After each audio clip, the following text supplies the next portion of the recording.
And welcome back to another episode of the Game of Two Halves podcast. Today it is episode 8, and we are joined by some great characters. Me, and also Federico and Sam. Today we were talking about the recent events of the North London Derby, the 4th biggest in the capital. And we'll also be discussing last night's Napoleon triumph over the Milan, which unfortunately seems to be very, very apparent at the minute. However, on the weekend, it is the FA Cup. And Sam, what time are you playing on Sunday? Big game for the U4s. Brilliant, yeah. Around 10 a.m, early wake up for them. So I'm going to be there. Just to point out there, guys, sorry for the banter there. Arsenal are not in the FA Cup next weekend. So Arteta's job, unfortunately, now can't be saved. So, without further ado, I believe let's head straight into the 6th biggest game on Sunday behind Leicester, again, Sheffield, West Brom, Brighton, all these games. Right, Sam. So, you did beat your neighbours 2-1 in, as you called it, the biggest derby in Camden. So, obviously behind Market Road. You guys. Yeah, so what a place. Yeah, so Sam, the way the game shaped, it's a very end-to-end game, not in the first half, but Spurs got the breakthrough through an Eric Lamessi, a Ramona goal. Mate, what a goal it was, Sam. Were you sat there amazed, or were you fuming about conceding? Bit of both, honestly. It was more like just absolute shock that went in. My reaction, I just sat there. Reggie on, he was over the moon. But I think it was, as everyone kind of thought, it was against the run of play. We dominated most of the first half. Spurs didn't really press us. We were able to move the ball around well. We had chances before that with Lacazette and the Middlesbrough hitting the bar. I was still confident after that went in, despite it being an absolutely crazy goal. We got our goal that we deserved at the end of the half. Perfect time to score just before half time. We managed to keep the momentum second half. Lacazette, brilliant pen. One thing that he can do really well is slot away pens. He did it really well at Lyon. He's carried on that form at Arsenal. Hasn't missed one for the Gunners yet. Lacazette, probably one of our worst players realistically on the evening. But he did step up when we needed him to. Pen, no pen. That debate can carry on for a while. In my opinion, as an Arsenal fan, and I know the recent controversy, and the agenda that's been against our club, against teams like Burnley, Wolves, the Anfield agenda. I thought it was, it's kind of suited that finally we get a decision that went our way. Yeah. Brilliant. So I was really happy with the result. Right. Okay. So Fed. So my next question for you then is: we almost saw last night a retro performance from Lucas Moura. He seemed to be the only player at Tottenham Hotspur having any fight, any passion for the, for the occasion, for the game. How did you view his performance, especially in the second half? I thought he was brilliant on the day. He was there only, to be honest, real bright spark. He really showed some of his flair and some of his Brazilian tricks, just running through that Arsenal team. And as I said, he was the only one really fighting. You see, all the rest of the Tottenham side, they're a bit all over the shop, not much structure. I thought Matt Doherty, I've gone on a bit of a tangent here, but I thought Matt Doherty was just very, very poor. And actually, because of Doherty's poor performance, it actually made Højbjerg, who's one of their best players, actually play worse. Because Doherty, I think what made Doherty so good at Wolves was, he was a wing back. He was effectively not doing much defending. He wasn't doing much defending. So I think Højbjerg played worse because he had to cover up not only for Doherty's defending, like he had to go to the right hand side, cover for Doherty, but also he had to fill in at CDM. So, but anyway, as we were talking about Lucas Moura, showed real good fight in the game. And I feel like Spurs, they were going for it in the last 10 minutes, but but I was so concerned because why weren't they doing that 30 minutes before? And that's sort of reflective. This was really like it showed Mourinho. You've just got to change your style of play. It will work only a handful of times. But yeah, I think change is needed. But yeah, not the greatest of performance from Tottenham, but I thought Lucas Moura was definitely that bright spark. Provided a lot for them. Perfect. Right, so Sam, so what were your thoughts on the performance of Pierre-Emerick Aubameyang? I thought he's really good. Very bright. I thought he really very on time. Next time set an alarm, pal. I thought his execution getting into the stadium was really good. I thought he lined his car really well up with the spot. I thought his execution getting into the team meeting for the game was really impressive. And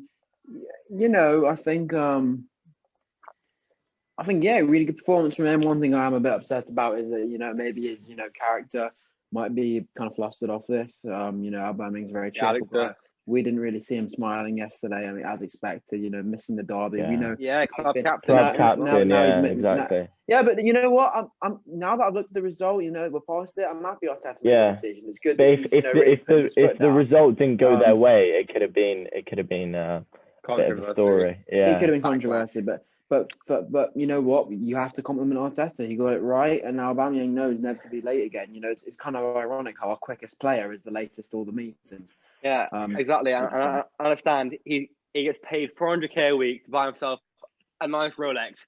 Just check it. Look at your risk and check the time. Okay. He probably made like a song about it as well. Yeah. Right. So quickly then, Fed penalty, red card, yes, no, quickly.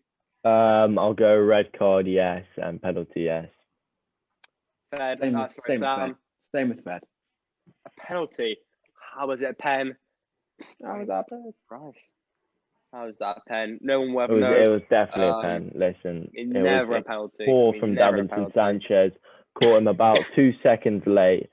Yeah, it was definitely a pen in my eyes. Never a penalty. I mean, he shot it and he sliced it. Right, okay, so Fed, once again, the misery has compiled on AC Milan in recent weeks in the Serie A. However, in the Europa League, they are still going strong with an away goal to Manchester United last week. Do you think that Stefano Pioli will be focusing more on the Europa League than the Serie A, like Arteta is at the minute? I think our prime focus right now, because you said like Arteta, but Arsenal find themselves in a position where I think they're 10th now. So we're second. So I think what it's all about is just focusing to get that top four for me. That's what I'm concerned about. Because if we came into the season saying, if you told me we're going to get Champions League, I'd be buzzing. I'd be so happy. Milan, by the way. So I'd be buzzing. So if we got top four, I love that. And I think Stefano Pioli's focus should go fully into that, by the way. Into getting the top four. But at the same time, Europa League run would be quality. If we could get that some silverware, especially the Europa League, such a competitive trophy. And also that would assure us a guaranteed Champions League spot. But I think top four is prime focus. But I'm hopeful. Saying that, I'm very hopeful for the United game coming up, the second leg. We got the away goal. We're at the San Siro. We're gonna have a fully fit Zlatan. We're gonna have Theo Hernandez. All is good, and also Çalhanoğlu. All is good. All is happy. Yep. So yeah, right. I'm excited. Yeah, Jamie. Right, so Sam, you had the choice to fine. No, fine. Yeah, you go. Fine. So you were lucky enough to have the opportunity to go and meet Paolo Maldini. Paolo, by the way, his name is not actually called him just Maldini. He forgot his name. Paolo Maldini. Oh yeah. Were you struck? No, I mean, is he confident about where the club's going at the minute, or is he in serious doubts? I mean, here's the thing, guys. I don't know how much I'm supposed to say here. You know, you know what I mean. So boys, honestly, head over to Game of Two Ops. Yeah, you're teasing me. No, I think some stuff here. the funniest thing I actually heard, and it was so relatable, is that on the night, Krunic stepped up to take a free kick, ended up hitting the wall, and Maldini, he went. You know why he hit the wall? Because the Europa League balls are really bad, and I couldn't agree more. Like when you look at them, they're a bit like the Carabao Cup. They look really light and stuff. And I was like, he's so correct. You know, he's absolutely spot on. You know, but I thought that was funny. But yeah, you know, I'm confident with Milan. I think we can maybe go far in Europe. You know, we have the advantage coming at the San Siro. And then hopefully we don't draw Arsenal in the quarters. Could be what game that would be, by the way. But yeah, it would.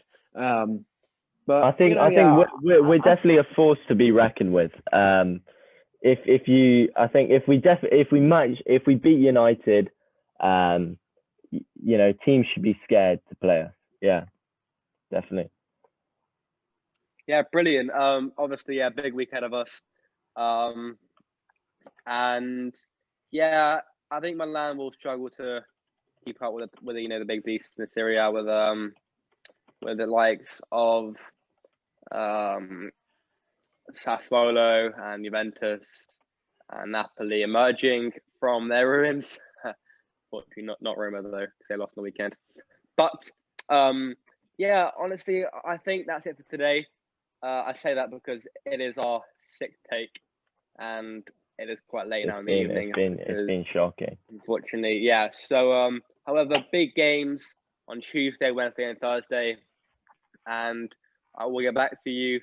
Honestly, I think every day now. Before we go, I wanted to ask Sam, if you don't mind answering this one.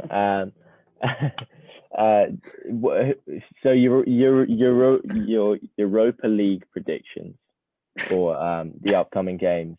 Yeah, Arsenal, without an absolute calamity, will go through. I'm just going to say who's going to go through. I mean, I can't really judge it because of away goals. I think Rangers will win.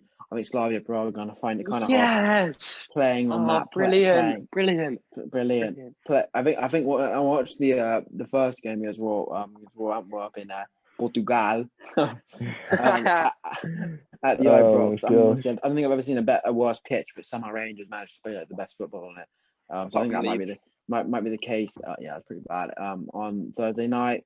And I'm actually going to back another 1-1 draw at the San Siro and Milan to go through in extra time. Wow. I reckon it'll be 1-1 again.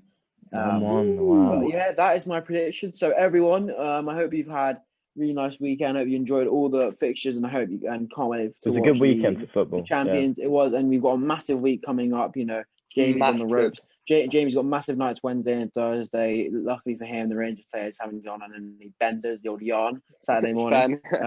Sven Benders. Sven Benders. Leverkusen right back. Leverkusen right back there. No, he's centre back. Lars is the right back. Yeah, fair. Then you can tell him his whole backstory, how he came alive, what hospital he was born in Syria. I will tell him.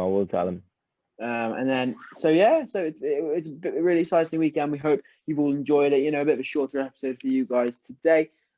This should be out in the next coming days. You know, Jamie has had some exams. I won't be the next week, like it happened last time. But yeah, leave a comment what you want to do. The giveaway today is what we just a packet of white chocolate eggs.